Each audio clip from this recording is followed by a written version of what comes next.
देव और मेघा के बीच होने वाला है घमासान युद्ध, वो भी वसुधा के चक्कर में। क्योंकि देव ने देख लिया था कि वसुधा को बुरी तरीके से हैरेस कर रही थी मेघा चेंजिंग रूम में, जहाँ पे वसुधा बेचारी अपने पुराने लम्हों को याद कर रही थी। वहीं पे मेघा उन लम्हों के ऊपर वसुधा के ऊपर नमक छिड़क रही थी।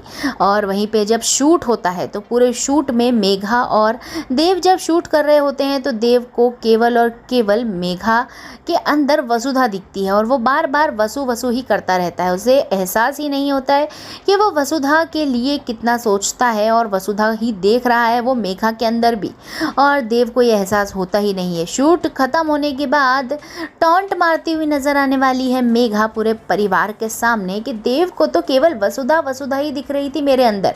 अब क्या पता मैंने कैसा शूट किया है, लेकिन देव तो वसु के नाम लेते हुए थक नहीं रहा था। ये सारी बात उसने पूरे परिवार के सामने बोली ताकि चंद्रिका सिंह चौहान तक ये बात पहुंचे और वो अपने बेटे को कुछ बुरा भला कहे और वसुधा के साथ फिर से एंटी कर ले। लेकिन बात संभालता हुआ नजर आने वाला है देव, और देव बात संभाल के मेघा को बढ़िया सा टॉन्ट मारेगा। उस टॉन्ट के बाद मेघा के अच्छे से नमक और मिर्ची लगने वाली है दिलो दिमाग पे। लेकिन अब वसु का साथ देगा देव, क्योंकि देव को हो चुका है वसुधा से बेइंतहा प्यार, और अब अपने प्यार को पाने के लिए देव मेघा को अपने जीवन से निकालने की पूरी कोशिश करेगा। पहले तो वो मेघा को नोटिस करेगा कि ये लड़की हमेशा वसुधा के पीछे ही पड़ी होती है, उसका पीछा करेगा और जानने की कोशिश करेगा। लेकिन वहीं पे अविनाश भी बुरी तरीके से फंसने वाला है उसकी सहेली के चक्कर में, जो उसे अब फंसाएगी 5 लाख रुपए की वजह से। 5 लाख रुपए देने में नाकाम होने वाला है अविनाश, और अविनाश के घर पहुंच जाएंगे वो फोटोज जो उस लड़की ने अपने बॉयफ्रेंड से खिंचवाए थे, और वो फोटो अनफॉर्चुनेटली लग जाएंगे दिव्या के हाथ।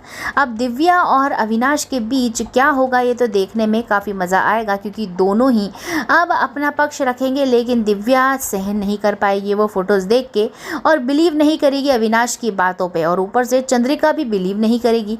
बिलीव करेगा तो करेगी केवल वसुधा अपने अविनाश के ऊपर। और फाइनली अब दोनों मिलके अब अपने आप को प्रूव करने की कोशिश करेंगे। लेकिन उससे पहले ही दिव्या अविनाश से रिश्ता तोड़ अपने गांव पहुंच जाएगी। मेघा इस बात से और खुश हो जाएगी और करिश्मा को देने जाएगी खुशखबरी।